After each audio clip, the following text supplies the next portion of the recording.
हे दोस्तों नमस्कार। एक बार फिर से स्वागत है आपके अपने यूट्यूब चैनल देव जी के ट्रिक्स में। तो दोस्तों हम यहाँ पर जो कि देख सकते हैं ग्रामीण परिवेश का टेस्ट लगाने वाले हैं और काफ़ी अच्छे यहाँ पर प्रश्न हैं, देख सकते हैं आपके ग्रामीण परिवेश में। और अगर लगातार आप लोग जुड़े रहते हैं और मेहनत करते रहते हैं तो समझिए आपका लेखपाल में सिलेक्शन पक्का है। ठीक है, क्योंकि हम यहाँ पर आपको मॉडल पेपर्स भी सॉल्व करा रहे हैं, साथ में यहाँ पर देख सकते हैं आपको ग्रामीण परिवेश, यूपी जीके, है ना, जीके करंट अफेयर, जो सबसे मोस्टली आपका टॉपिक होते हैं उन सभी को हम कवर करा रहे हैं। तो आप लोग डेली का डेली यहाँ पर क्लासेस देख सकते हैं, अपने दोस्तों को भी शेयर करिए। ठीक है, चलिए राधे राधे, गुड इवनिंग, राम राम, सभी को राधे राधे, सभी को गुड इवनिंग, सभी को गुड इवनिंग। एक बार लाइक शेयर कर दीजिए भाई, जितने लोग जुड़ गए हैं एक बार लाइक कर दीजिएगा और इसके बाद हम लोग क्लास को स्टार्ट करते हैं। ठीक है, और आज आप लोग बताइएगा कि कितने स्कोर आप लोगों का गया है। ठीक है, स्कोर कितना आपका जा रहा है ग्रामीण परिवेश में। तो चलिए स्टार्ट करते हैं। पहला क्वेश्चन आपसे दिया गया है, उत्तर प्रदेश कृषि अनुसंधान परिषद कहाँ स्थित है। चलिए जवाब दीजिएगा कि उत्तर प्रदेश कृषि अनुसंधान परिषद कहाँ पर स्थित है। यहाँ पर जवाब देना है। राइट आंसर क्या हो जाएगा, महोबा, लखनऊ, प्रयागराज या गोरखपुर। चलिए जवाब क्या हो जाएगा आपका। तो देखिए काफ़ी लोग यहाँ पर जवाब दे भी रहे हैं। यहाँ पर बी नंबर आपका लखनऊ, बिल्कुल राइट आंसर हो जाएगा लखनऊ में। अगर बात करते कि इसकी स्थापना कब हुई थी, क्योंकि एग्जाम में क्वेश्चन कुछ भी पूछ सकता है कि इसकी स्थापना कब हुई थी, तो आपके 1989 को। कब हुई थी, तो आपकी 1989 में हुई थी। ठीक है ना। तो जो आपके कृषि विभाग से और कृषि संबंधित जो भी आपके शोध प्रणालियाँ हैं वो आपके समन्वय यहाँ पर स्थापित है आपके लखनऊ में। ठीक है ना। चलिए यहाँ पर आगे बढ़ते हैं। क्वेश्चन आपसे अगला पूछा गया है, यहाँ पर दिया गया है उत्तर प्रदेश में आसरा योजना लागू की गई थी। चलिए बताइएगा, उत्तर प्रदेश में आसरा योजना जो लागू की गई ये कब लागू की गई थी। टू का ऑप्शन क्या बनेगा। चलिए आसरा योजना की अगर हम बात करते हैं तो आपका टू का जो ऑप्शन है यहाँ पर आपका बनेगा आपका कौन सा भाई। दोस्तों अगर आप अभी तक हमारे ऐप से नहीं जुड़े हैं तो हमारे ऐप से जुड़ सकते हैं। हमारा ऐप है देव जी के ट्रिक्स, जहां पर आपको ग्रामीण परिवेश की सबसे बेहतरीन पीडीएफ आपको मिलेगी। यहाँ पर क्या पढ़ना है क्या नहीं पढ़ना है वही चीज़ को भी यहाँ पर देखो हाईलाइट कर दिया है कि कृषि वर्ष 1 जुलाई से प्रारंभ होकर 30 जून तक चलता है। मतलब जो एग्जाम में प्रश्न पूछे गए उनको भी हाईलाइट कर दिया है और बनने वाले जो भी प्रश्न आपके हैं वो भी हमने हाईलाइट कर दिया है। एक बार अगर आप पीडीएफ पढ़ लेंगे तो आप कहेंगे कि जितनी भी पीडीएफ सर के पास हैं सभी पीडीएफ हम परचेज कर लेंगे। सबसे कम दामों में आपको पीडीएफ दे रहे हैं, सबसे जोरदार आपका कंटेंट भी है। हर एक चीज़ आप लोग आसानी से इसे समझ सकते हैं। अगर आप किसी किताब को पढ़ने में आपको दिक्कत होती है, कोई किताब आपके पास है और आप नहीं समझ पा रहे हैं कि कितना पढ़ें कितना ना पढ़ें, या किसी का कोर्स लिया और आप समझ रहे हैं कि कितना पढ़ें कितना ना पढ़ें, तो आप हमारे इस पीडीएफ को आप परचेज कर लीजिए। और इस पीडीएफ में आपको बहुत कुछ दिया जा रहा है। देख सकते हैं कि मात्र 99 रुपये में यहाँ पर कंप्लीट थ्योरी आपको दी जा रही है। साथ में यहाँ पर योजनाएं भी इसी में आपको मिल जाएंगी। यूपी का कुछ करंट अफेयर भी आपको इसी में मिल जाएगा और इसी के साथ साथ 725 एमसीक्यू भी हैं वो भी आपको ये में मिलेंगे। और साथ में 6 प्रीवियस ईयर सॉल्यूशन पेपर भी आपको इसी पीडीएफ में आपको मिलेंगे मात्र 99 में। पूरे 1 साल की वैलिडिटी के साथ है।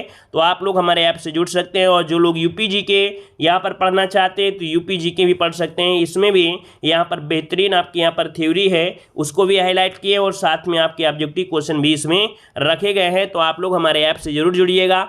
आप लोग टेलीग्राम से जुड़ सकते हैं, देव जी के ट्रिक टेलीग्राम है। देव जी के ट्रिक हमारा ऐप भी है, तो प्ले स्टोर से आप लोग डाउनलोड कर सकते हैं या लिंक से आपको क्लिक करके भी जुड़ सकते हैं। चलिए यहाँ पर देखो क्वेश्चन दिया गया है, उत्तर प्रदेश में मुख्यतः कितने प्रकार की फसलें की जाती हैं।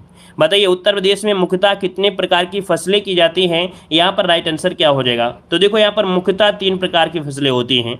एक तो आपका यहाँ पर होता है कौन सा, आपकी जो खरीफ की फसल होती है, खरीफ फसल होती है। दूसरी यहाँ पर देखिए आपकी जो रबी की फसल होती है और तीसरी आपकी होती है जायद की फसल। कौन होती है, जायद की फसल। इस कारण से ऑप्शन आपका सी हो जाएगा। ठीक है, आगे बढ़ते क्वेश्चन दिया गया है, उत्तर प्रदेश राज्य सरकार द्वारा उत्तर प्रदेश भूमि सुधार निगम की स्थापना कब की गई थी।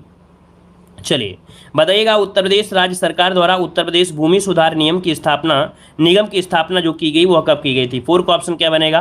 तो देखो 4 का ऑप्शन हो जाएगा 31 मार्च 1978। क्या 31 मार्च 1978 इसका जो आंसर है वो आपका ए नंबर है, राइट हो जाएगा। अगला क्वेश्चन आपसे यहाँ पर दिया गया है, उत्तर प्रदेश में पहली बस सेवा कहाँ से शुरू की गई थी। बताइए भाई यहाँ पर जो आपका राइट आंसर बनेगा इनमें से राइट क्या हो जाएगा। उत्तर प्रदेश में जो पहली बस सेवा स्टार्ट की गई थी वो आपकी कहाँ पर से शुरुआत की गई थी।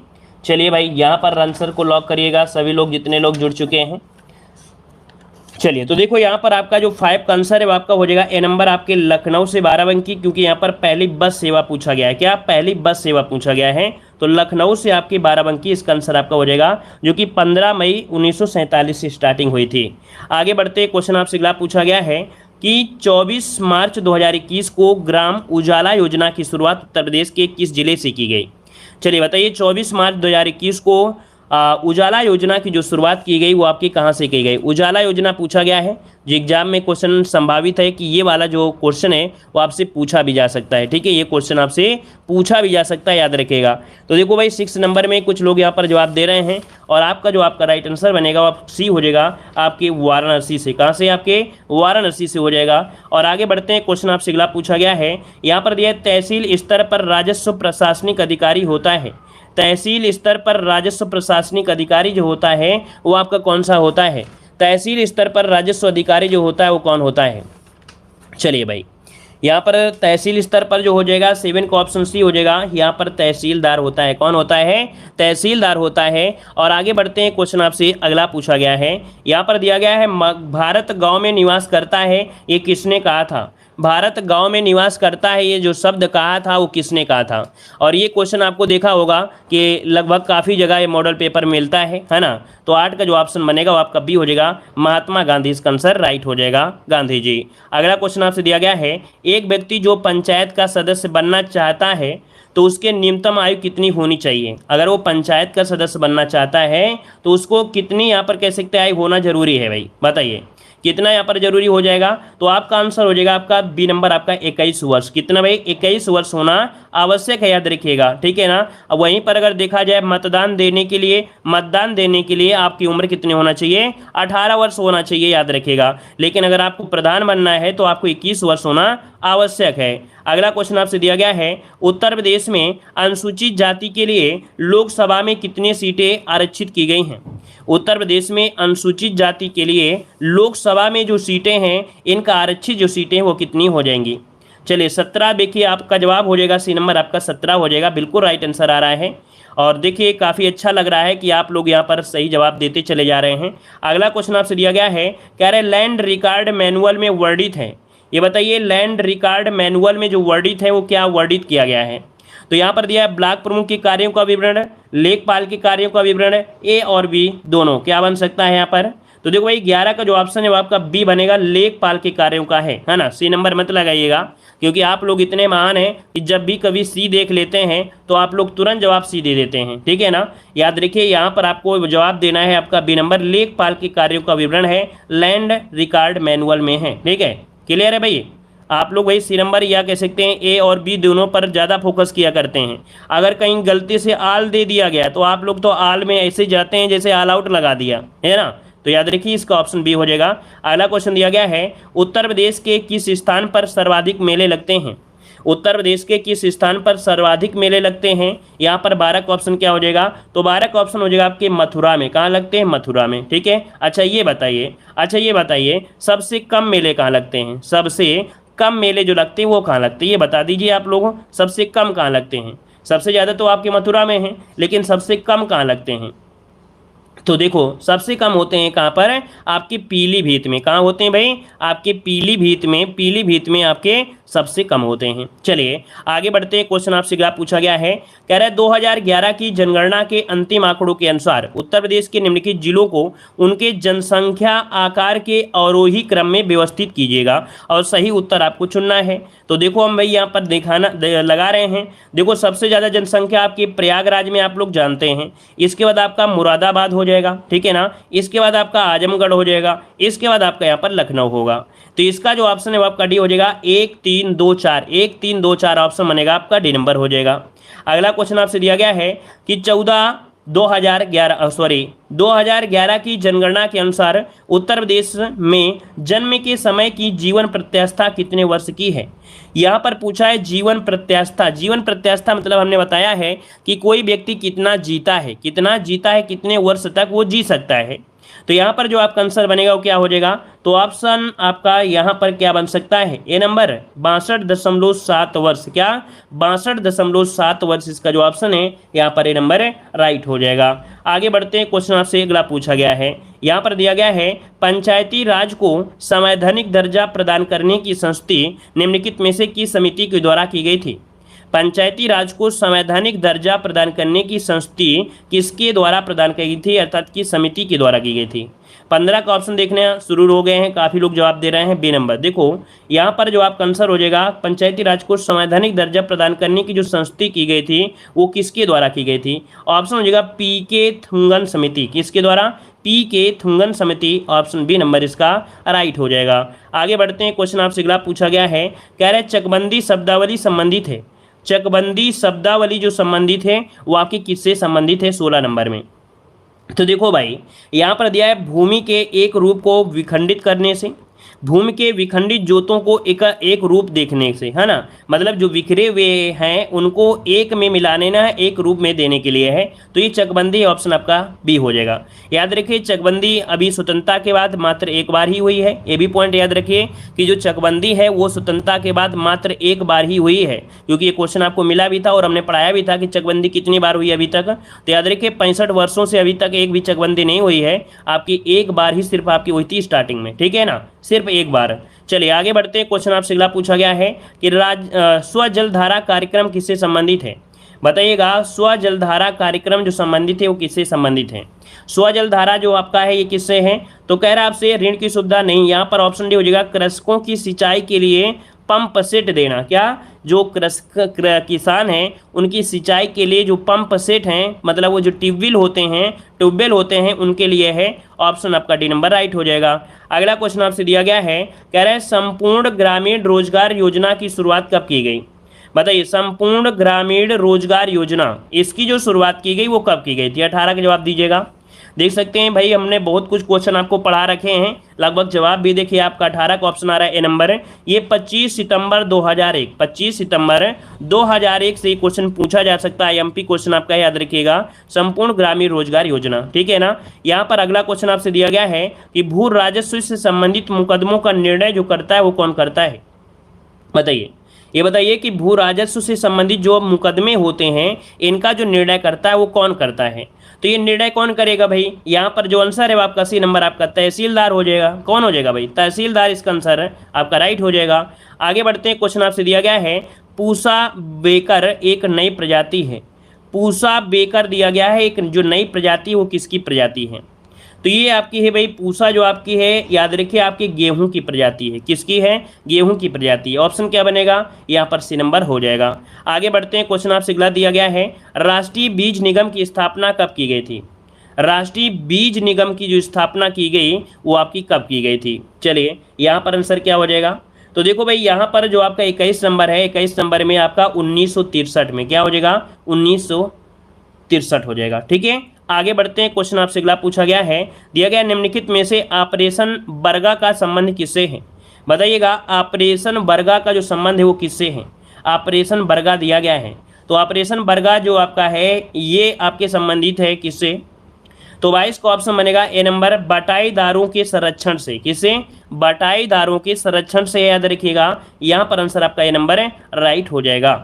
यहाँ पर आगे बढ़ते हैं, क्वेश्चन आपसे अगला पूछा गया है उत्तर प्रदेश में जमींदारी उन्मूलन एवं भूमि सुधार अधिनियम कब पारित किया गया था।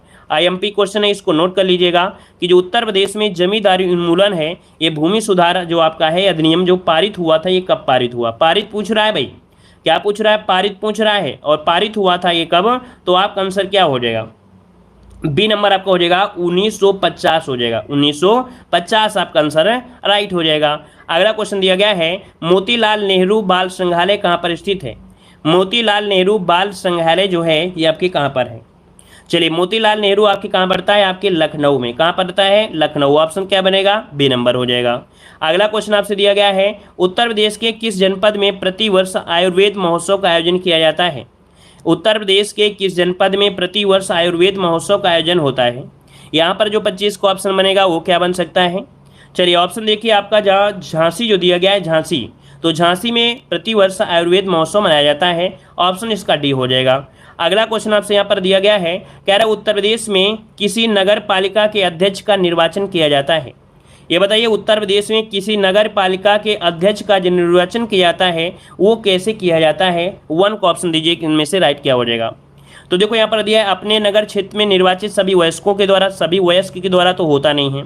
तो यहाँ पर देखो दिया गया है सी नंबर, नगर निकाय के निर्वाचित सदस्यों के द्वारा। ठीक है, याद रखिएगा कि उत्तर प्रदेश के किसी नगर पालिका के अध्यक्ष का निर्वाचन जो होता है वो नगर निकाय के निर्वाचित सदस्यों के द्वारा होता है, याद रखिएगा। ठीक है, यहाँ पर नगर पालिका की बात किया है, सब लोग यहाँ पर नहीं शामिल हो जाते हैं। ठीक है, तो ऑप्शन बनेगा आपका 3rd नंबर। अच्छा भाई, एक पॉइंट और से दिया गया है, यहाँ पर एक पॉइंट आपको दिया गया है, रुकिए भाई। हाँ, उत्तर प्रदेश की किसी नगर पालिका के अध्यक्ष का निर्वाचन जो होता है वो किससे होता है। तो देखो कि अपने नगर क्षेत्र में निर्वाचित सभी वयस्क तो नहीं शामिल होंगे, लेकिन यहाँ पर दिया है अपने नगर क्षेत्र की निर्वाचक सूची में शामिल सभी निर्वाचक। देखो भाई यहाँ पर जो आपका है ये वाला जो दिया गया है कि अपने नगर क्षेत्र की निर्वाचक सूची में शामिल सभी निर्वाचकों द्वारा, फिर दिया गया है नगर निकाय के निर्वाचित सदस्यों द्वारा, फिर अपने नगर क्षेत्र के वार्डों के निर्वाचन से। तो वार्ड तो होता नहीं यहाँ पर है, वार्ड तो होता नहीं भाई, यहाँ पर कूट दिया गया था और कूट के हिसाब से जो इसका ऑप्शन बन रहा है वो आपका देखिए कौन सा हो जाएगा, नगर निकाय के निर्वाचित सदस्यों द्वारा। ये नहीं होगा तो भाई देखिए कौन सा हो सकता है। देखो 2 नंबर आपका जो आपका दिया गया है और इसके बाद अपने नगर क्षेत्र के वार्डों के निर्वाचन से, इसको नोट कर लीजिएगा। इसका जो ऑप्शन है वो आपका 3rd हो जाएगा, 2 और 4 बनेगा। एक बार इस क्वेश्चन को और देख लीजिएगा, लेकिन इसका जो आंसर है वो 2 और 4 है, ये वाला ऑप्शन और ये वाला ऑप्शन। इसका जो ऑप्शन बनेगा उसी बनेगा, 2 और 4 हो जाएगा। ठीक है, इसको अच्छी तरीके से आपको पढ़ भी लेना है। ठीक है, चलिए आगे बढ़ते हैं। क्वेश्चन आपसे दिया गया है निम्नलिखित युग्मों में से कौन सुमेलित नहीं है। चलिए, हम भी कंफ्यूज हो गए थे थोड़ा सा क्योंकि हमने कोड देखा नहीं है, तो कोड के हिसाब से है ना। देखो यहाँ पर दिया गया है निम्नलिखित युग्मों में से कौन सुमेलित नहीं है। यहाँ पर लखनऊ दिया गया है, छावनी परिषद है। ठीक है, कानपुर आपका नगर निगम है, ये भी सही दिया गया है। यहाँ पर देखो दिया गया है गाजियाबाद दिया गया है नगर पालिका परिषद। तो भैया जो गाजियाबाद है ये नगर पालिका नहीं, नगर निगम है। क्या है भाई, ये नगर निगम है, नगर निगम हो जाएगा, नगर निगम है। मतलब यहाँ पर जो सी नंबर आपका है वो गलत दिया गया है। काकोरी एक नगर पंचायत है, तो ऑप्शन सी आपका गड़बड़ हो गया। ठीक है, अगला क्वेश्चन दिया गया है भारतीय संविधान का अनुच्छेद 40 राज्य को सार्थक कदमों हेतु परामर्श देता है। तो भारतीय संविधान का अनुच्छेद जो 40 है, अनुच्छेद 40 है, ये राज्य को सार्थक कदमों हेतु परामर्श देता है। यहाँ पर जो आपका आंसर है 3 नंबर में वो क्या हो जाएगा, 3 नंबर में ये ऑप्शन बी हो जाएगा, ग्राम पंचायत के संगठन के संबंध में। ग्राम पंचायत का संगठन किसमें, आर्टिकल नंबर आपके 40 में है, तो ऑप्शन क्या बन जाएगा, बी नंबर आपका राइट हो जाएगा। अगला क्वेश्चन आपसे दिया गया है पंचायत समिति के जो सदस्य होते हैं, क्या भाई यहाँ पर जो पंचायत समिति के सदस्य होते हैं वो किस प्रकार से चुने जाते हैं। यहाँ पर देखिए 4 नंबर में तो पहला दिया गया जनता द्वारा प्रत्यक्ष रूप से चुने जाते हैं। बिल्कुल यहाँ पर जो पंचायत समिति के सदस्य होते हैं है ना, तो भाई जनता के द्वारा ही तो चुने जाते हैं, तो ऑप्शन क्या बनेगा, यहाँ पर आंसर आपका ए नंबर राइट हो जाएगा, ए नंबर हो जाएगा। अगला क्वेश्चन आपसे दिया गया है पंचायती राज को संवैधानिक स्थिति प्रदान करने के लिए संस्तुति निम्नलिखित में से किसके कमेटी के द्वारा या किस कमेटी के द्वारा की गई थी, किस कमेटी के द्वारा की गई थी। तो अभी आपने पढ़ा था एस.एम. सिंघवी के द्वारा, किसके द्वारा, एस.एम. सिंघवी के द्वारा।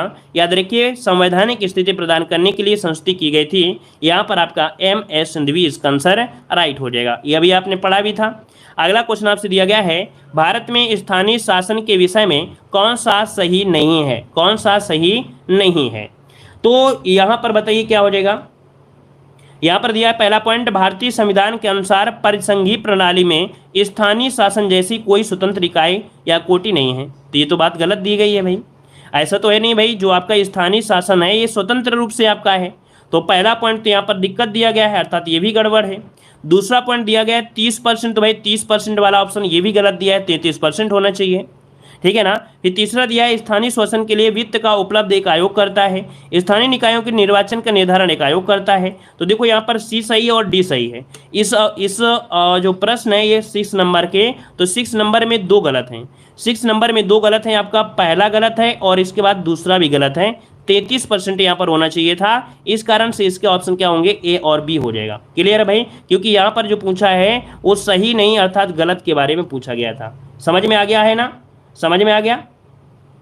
आगे भाई 6 नंबर में ए गड़बड़ है और यहाँ पर 33% होना चाहिए, जो कि यहाँ पर 30 दिया गया है। तो इस कारण से यहाँ पर ए और बी आपके गलत दिए गए हैं। ठीक है भाई, चलिए यहाँ पर आगे बढ़ते हैं। क्वेश्चन आपसे अगला पूछा गया है, अशोक मेहता समिति ने पंचायती राज के लिए किस प्रतिमान की संस्तुति किया है? तो भाई अशोक मेहता समिति ने किस प्रकार से किया है? अशोक मेहता है ना, अशोक मेहता, इन्होंने क्या किया है? द्विस्तरीय पंचायती समिति की घोषणा किया था, द्विस्तरीय किया था, है ना। तो ऑप्शन क्या हो जाएगा आपका यहाँ पर? बी हो जाएगा। वहीं पर त्रिस्तरीय पंचायती के लिए बलवंत राय मेहता थे। कौन थे? बलवंत राय मेहता थे। आगे बढ़ते हैं। क्वेश्चन आपसे अगला पूछा गया है, निम्नलिखित में से या कह रहा है आपसे 1957 में किस समिति ने भारत में त्रिस्तरीय पंचायती राज की संस्तुति की थी? तो ये भी डेट याद रखिए, जो आपकी त्रिस्तरीय पंचायती राज व्यवस्था है वो 1957 में ये समिति थी। और ये समिति आपकी जो ऑप्शन है आपकी बलवंत राय मेहता समिति। कभी कभी इससे पूछा भी जाता है कि बलवंत राय मेहता समिति का जो ईस्वी है वो आपकी कौन सी है? तो 1957 है। ठीक है, अगला क्वेश्चन आपसे दिया गया है कि संविधान की 11वीं अनुसूची निम्नलिखित में से किससे संबंधित है? संविधान की जो 11वीं अनुसूची है ये संबंधित किससे है? तो 11 संबंधित है आपके ऑप्शन बी पंचायती राज से है। किससे है? पंचायती राज से है, अर्थात तो गांवों के विकास के लिए। क्या? गांवों के विकास के लिए जो आपकी ग्राम पंचायत है। तो यहाँ पर आंसर बी हो जाएगा, पंचायती राज हो जाएगा। अगला दिया गया है, विकेंद्रीकरण प्रणाली की सिफारिश किसने की थी? विकेंद्रीकरण प्रणाली की जो सिफारिश किया था वो बलवंत राय मेहता समिति ने ही किया था। यहाँ पर जो आंसर है वो आपका 10 नंबर में वो आपका सी हो जाएगा, विकेंद्रीकरण प्रणाली की सिफारिश Balwant Rai Mehta, option C number right हो जाएगा। अगला क्वेश्चन दिया गया है, निम्नलिखित में से कौन पंचायतों की वित्तीय स्थिति का पुनर्विलोकन करने के लिए वित्त आयोग का गठन करता है? तो भाई पंचायतों की वित्तीय स्थिति का पुनर्विलोकन करना, उसके लिए एक वित्त आयोग का गठन होता है। तो वित्त आयोग का गठन करता है किसके द्वारा? अर्थात राज्य का कौन करता है? तो राज्य का जो आपका राज्यपाल होता है वो करता है, ऑप्शन सी हो जाएगा, राज्य का राज्यपाल हो जाएगा। ठीक है, आगे बढ़ते हैं। क्वेश्चन दिया गया है, संविधान के किस अनुच्छेद के अंतर्गत महिलाओं के लिए 1/3 प्रतिनिधित्व की गारंटी देता है? अभी आपने देखा कि जो आपका संविधान है तो संविधान के अनुच्छेद में महिलाओं को 1/3 है ना, 1/3 की गारंटी देता है। ये कौन सा आपका ऑप्शन है? तो आपका अनुच्छेद 243 का जो आपका घा है, क्या है? घा, मतलब ऑप्शन इसका आपका बी नंबर है राइट हो जाएगा। अगला दिया गया, ग्राम सभा का अभिप्राय क्या है? ग्राम सभा क्या है भाई? ग्राम सभा जो आपकी होती है वो क्या होती है? कह रहे हैं एक पंचायत क्षेत्र के लोग होते हैं, जिलाधिकारी से अधिसूचित विशिष्ट लोग होते हैं, ग्राम स्तर के पंचायत क्षेत्र के निर्वाचक नामावली में जो पंजीकृत होते हैं। ऑप्शन इसका सी हो जाएगा कि ग्राम सभा मतलब ये होता है कि ग्राम स्तर में जो पंचायत क्षेत्र आती है उसका जो निर्वाचन में जो आपकी मतलब नाम वाली होती है, अर्थात जो पंजीकृत लोग होते हैं, है ना, जो कह सकते हैं जिसमें सभी का नाम आता है ना सूची में, वही तो शामिल होते हैं ना, उन्हीं को तो कहेंगे ना। तो ऑप्शन बनेगा क्या? यहाँ पर आपका हो जाएगा सी नंबर। अगला दिया है, निम्नलिखित में से कौन सा तत्व मूल लोकतंत्र से संबंधित है? मूल लोकतंत्र से संबंधित है। तो देखो आपकी जो पंचायती राज पद्धति है, पंचायती राज जो व्यवस्था है, ये आपकी मूल लोकतंत्र से संबंधित है। ऑप्शन बनेगा आपका बी नंबर। एक राज्य वित्त आयोग जो होता है वो कैसा होता है? राज्य वित्त आयोग जो है ये कैसा है भाई? तो भाई आप कहेंगे कि राज्य वित्त आयोग जो है ये एक संवैधानिक संस्था है। क्यों? क्योंकि भैया इसका वर्णन आपके संविधान में दिया गया है, संविधान में इसका वर्णन किया गया है। तो राज्य वित्त आयोग कैसी है? आपकी संवैधानिक संस्था है। यहाँ पर आगे बढ़ते हैं। क्वेश्चन दिया गया है, निम्नलिखित में से कौन पंचायतों की संरचना को निर्धारित उपबंध करने को अधिकृत किया गया है? निम्नलिखित में से कौन पंचायतों की संरचना को निर्धारित उपबंध करने को अधिकृत किया गया है? और ये किया गया है जो राज्य का विधानमंडल होता है। जो राज्य का विधानमंडल होता है वही पंचायतों की संरचना को निर्धारित करता है, उसको अधिकृत करता है, जो राज्य का विधानमंडल होता है। आगे बढ़ते हैं। क्वेश्चन दिया गया है, पंचायती राज व्यवस्था अपनाई गई थी। यहाँ पर जवाब दीजिए, आपका आंसर क्या हो जाएगा? वीडियो को भी लाइक शेयर कर दीजिए यार। अगर आपको थोड़ा बहुत लगता है कि नहीं हम मेहनत कर रहे हैं और हमको सफलता यहाँ से मिल सकती है तो लाइक शेयर करिएगा, है ना। और नहीं लगती है तो भाई आपको लगता है कि नहीं हमको जॉब नहीं मिल सकती है यहाँ आपके पढ़ने से, तो कोई बात नहीं है, फिर आप लोग लाइक ना करिएगा। तो इसका मतलब ये है कि अगर आप लोग लाइक नहीं करेंगे तो इसका मतलब है कि आपका जो दृढ़ प्रतिज्ञा है वो तो कमज़ोर है, आपकी जो दृढ़ प्रतिज्ञा है वो तो बेकार है आपको वो लोगों की कि भाई हम यहाँ पढ़ तो रहे हैं लेकिन हमको फ़ायदा नहीं मिलेगा। तो भाई ऐसे पढ़ने से फ़ायदा भी नहीं है आप लोगों को। क्यों भाई? ऐसे पढ़ने से कोई फ़ायदा भी नहीं है जब आपको नहीं आपको विश्वास है किसी चीज़ का।